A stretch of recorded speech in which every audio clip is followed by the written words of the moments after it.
Boy, I'll tell you what, the last person in the world that you want the opinion of, if you're going to the MMA business, is the MMA fan.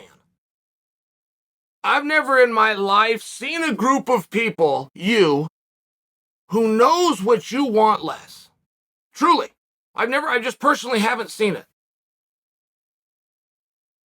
We don't care about the talking. We only care about the fighting. Great, MMA fan. Go get a pay-per-view. I'll pay for it. I'll spot you through PayPal. Watch it on mute. You won't get through the whole thing. It will be painful. You'll be disappointed you made that deal, and you'll never make it again. We want to see two guys stand and bang. Okay, great. Here's the numbers. These are quantified, not my opinion. Biggest star ever, George St. Pierre, stood and banged with a grand total of nobody.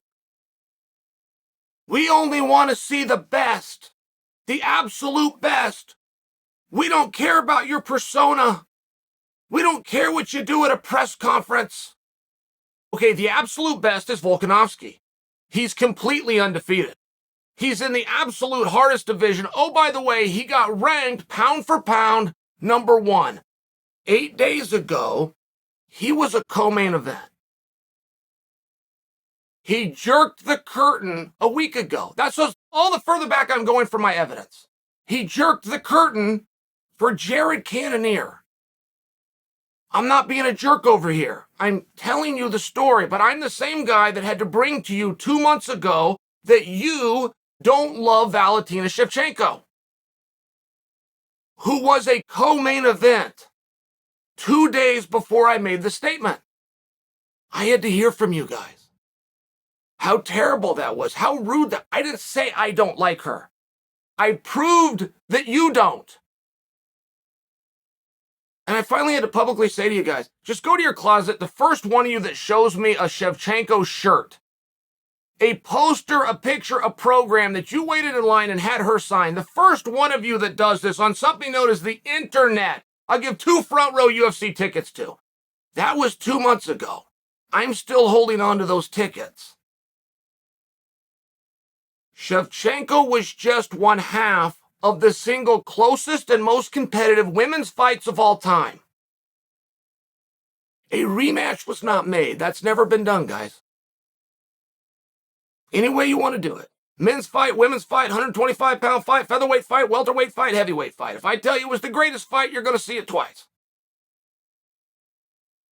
I've proved my point extremely successfully that for whatever reason, she's just not over with you. And I didn't do that to be a jerk. I did it to then ask the question, what is it she could do different? I even had a hypothesis. In all of her years on live TV in very vulnerable moments, she's been nothing except perfectly nice, which possibly shows that she's insincere. What are the logical chances of somebody being caught on a live camera over the period of 6 years in their toughest and most trying moments and never be anything but Susie Homemaker? It was just a suggestion, just a thought. But I had to hear about it from you. Now, we have Volkanovski, okay? It is important that we understand this, because Volk with me gets a full pass. I really respect Volk, and I don't respect guys younger than me, and I don't respect guys smaller than me. You take that however you want. I don't. I do him. I recognize him for what he is. The undefeated king of the hardest division in our sport, who happens to be ranked #1 pound for pound. I deny none of these things, but I ask that you don't deny that 1 week ago, he was a co-main event. The time prior to that, he was the main event. 2 fights earlier on the card was Chimaev, who sold out the arena.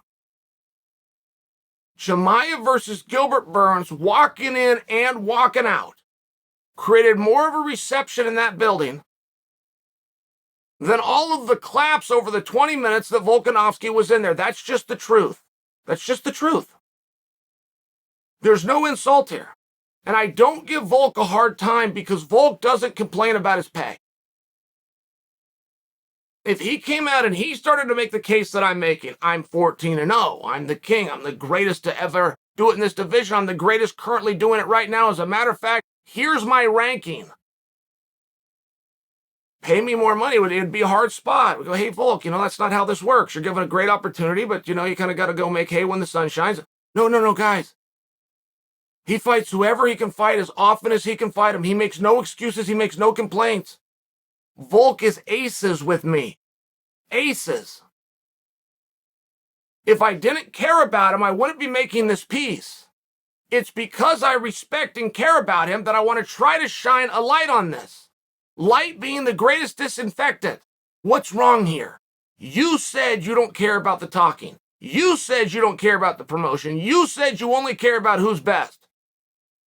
But the best fighter doing it today, according to the official rankings, the undefeated champion of the world and said to be the greatest featherweight to have ever done it, was a co-main event 8 days ago, opening for Jared Cannonier. That's the truth. It's the truth, guys. He is now in a position where he has said, I would like to go to 155. Absolute crickets. If I came out right now and told you as a 45-year-old weighing 220 pounds that would break a drug test in half if they gave me one, that I'm coming back for 155, you could better goddamn guarantee I'll get some headlines out of it. He did it on pay-per-view 8 days ago, and it's crickets. They're now discussing intrumming his championship because he's having hand surgery. First off, you don't intrum my championship. Get that real clear. And second off, you don't tell me because my hand hurts when I can fight. Both my hands hurt every single day. You let me know when the fight's going to be. I'll show up. That should have been his response. Give a goddamn about this surgery. You let me know when the fight is and I'll sign the contract. That should have been the response. He instead said, go ahead and intrum it. All that will do is create more hype when I fight them. He's right. I wish he wouldn't have said it like he was Inspector Gadget that just uncovered something. Right. The sky is blue and water's wet, but he thought he had something here. He released it to the world. He then, for the argument as to why they should interim championship, said because between Yair Rodriguez and Josh Emmett, between the two of them, neither one has spoken up and demanded that they be given the shot against him. He's right. He's right. Rodriguez and Emmett might as well go fight each other, because they sure as hell have not made their case as to why they should be fighting Volk. And if you don't make that case, you shouldn't get the fight. Volk's right, and I'm glad that he said it. But within him saying that shows an understanding to what we're doing here. A lot of guys just simply don't know. I mean, in all truth, Jon Joneses of the world that are just excellent at the sport don't understand that they get paid a portion of what they bring in. Jon Jones, the greatest to have ever done it, looks around. He's fighting in front of a lot of people dressed up as empty seats. But he doesn't see how that should reflect because he's getting his hand raised. I mean, some guys just don't get it. Okay, fair enough. But Volk within the statement about these guys not speaking up being the reason they don't deserve shows that he does get it. And I would wonder why he's okay being a co-main event. I would wonder why. I'm just curious. If I had his skills, if I had his talent, I would not be okay being undefeated but opening a card for guys who aren't. I would not be okay being the number one ranked guy who's opening the card for someone who's not. I would not be okay with coming out and trying to insert myself in one half of a Charles Oliveira fight, which is yet to be signed, which means the door's wide open, having it slammed on me without a discussion. I wouldn't be okay with that. And if somebody's telling me that I can't fight because I'm having my hand worked on, what in the hell business is that of yours?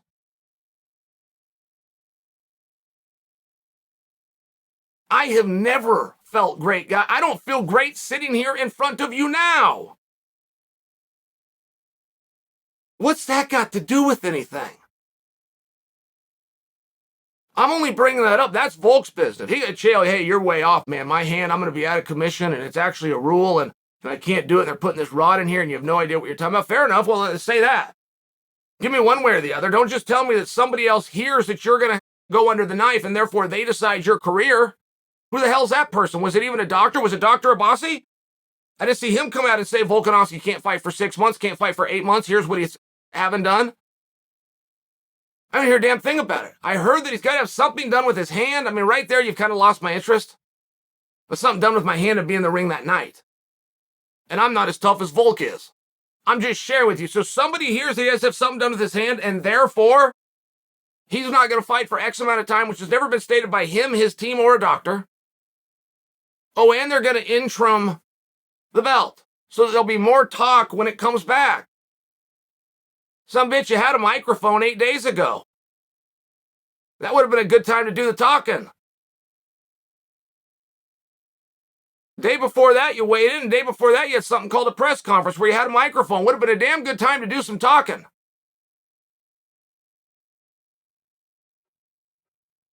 When I come and I tell you guys that Shevchenko's not over with you, I haven't put her down at all. She's not over with you. She's a co-main eventer. That's the truth. You've yet to hold up the t-shirt, the poster, or the picture, and you're the internet, okay? Not one of you has come out and done that for 2 front row tickets that you could go scalp and make a... I mean, this is silly. I called your bluff. None of you came forward. Now you're going to do it with Volk. I'm going to see the Volk army coming into effect. He was a co-main eventer 8 days ago. That's the truth. He's the best fighter the world has ever seen for 145. That's a fact. Backed up by Jose Aldo. Backed up by Conor McGregor. And backed up by Max Holloway. It is a fact.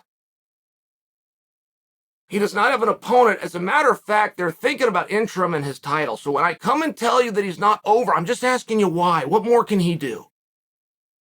He understands. You got to make some noise. He just said it. He just said it about his own division. He just said they're not demanding an opportunity with him, which is why neither of them should get it. He's right. He's right. And he's displaying an understanding of that.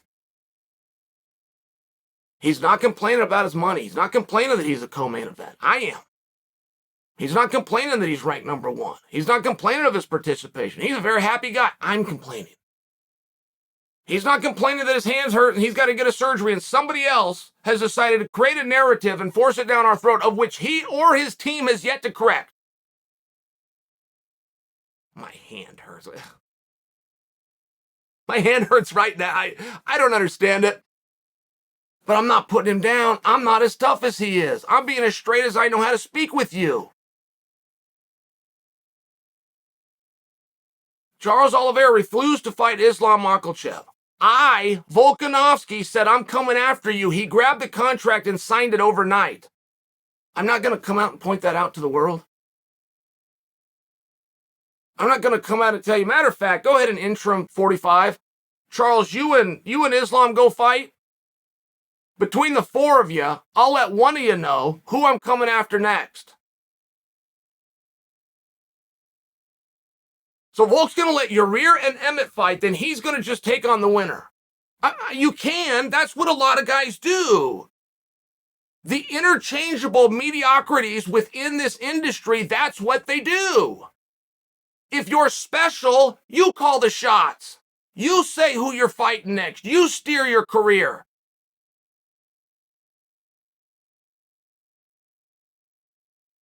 I'm just bringing this to your attention. Nobody's done anything wrong. Volk has not complained one time. It's been the opposite. He has been a team player. He has been a man of his word. He's doing nothing wrong. But there appears to be a demonstration of an understanding of what needs to be done, and that's absent. I'm not calling it out. I'm creating conversation. I'd like for it to change. But I got to sit back with the same envy that you guys have. Dreaming of having that success. Dreaming of having that contract. Dreaming of having those opportunities in that ranking. And then you got to look at a guy that's got it. Think, what are you doing with it? Are you maximizing it? Does that not hurt your feelings? That 55 blew you off without a conversation? Does it not hurt your feelings that 45 is telling you what you're going to do when your hand gets better? Is it not weird to be a main event that had the audience on their feet, but they didn't give that to you, and then you're next out and you got demoted from main event to co-main event? And the answer might surprise me. The answer might be no, Chael. I don't care at all, and that's the difference between me and you. That, Chael, is why you never got what I have. Maybe I'm not going to like the answer to this, guys, but I'm still going to ask the question.